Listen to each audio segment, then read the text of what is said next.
Good day and welcome to SCO BRICS Insight, where we look at what's really going on in the world of the BRICS. Now, it's been reported by Bloomberg that China's threatening Japan with economic sanctions in the event that Japan introduces new restrictions on the export of equipment for the production of semiconductors. So what will the potential response be from Beijing?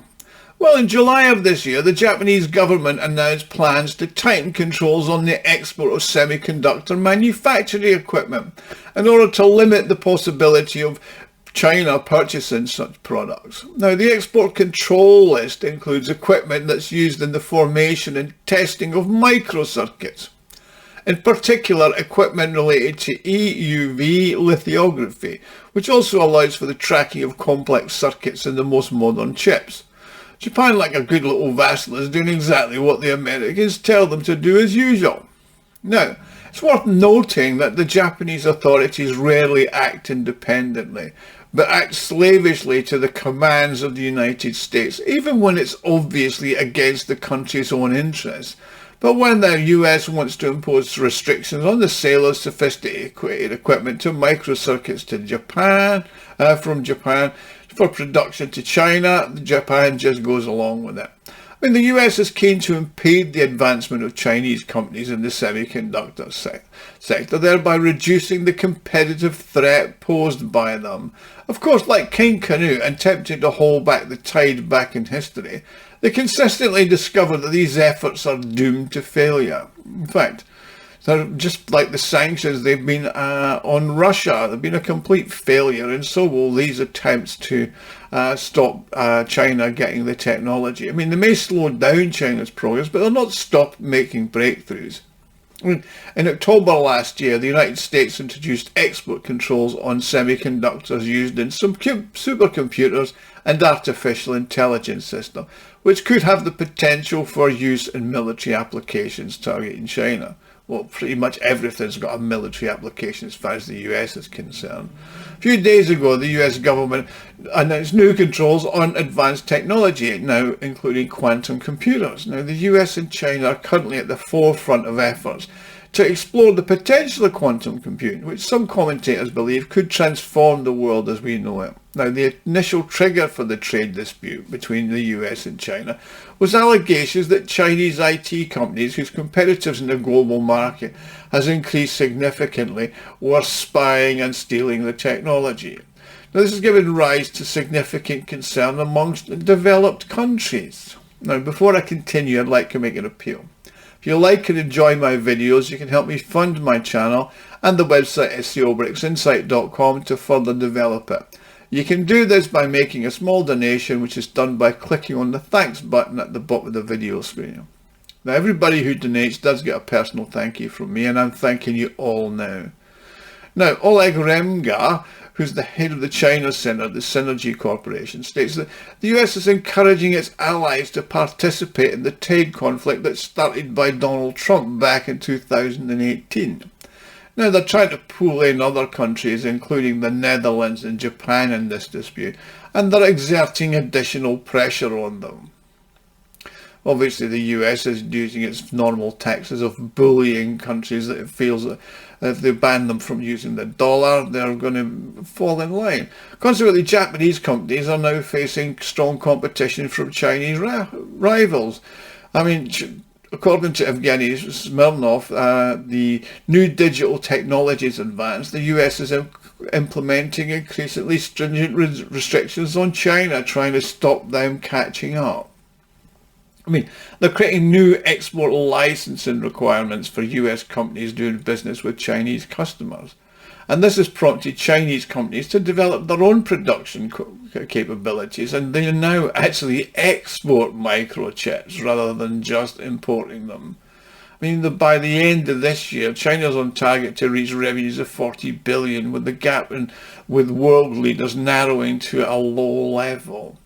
I mean, China has the option of responding to the restrictions in a way that is beneficial to its own interests and will certainly damage the US's interest in microchips and semiconductors.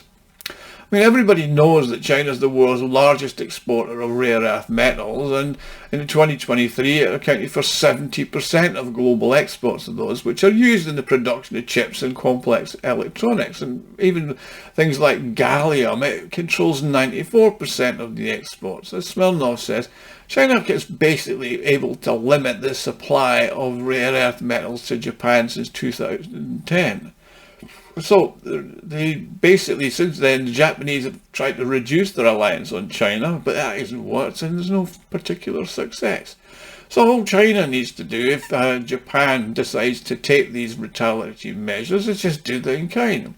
I mean, in particular, companies like Toyota will be affected, and particularly if it loses access to essential minerals, and that provides a significant challenge to all the Japanese automotive and electronics industry manufacturers. I mean, these industries are a vital part of the Japanese economy, so that obviously the Japanese government's going to try and avoid retaliatory sanctions.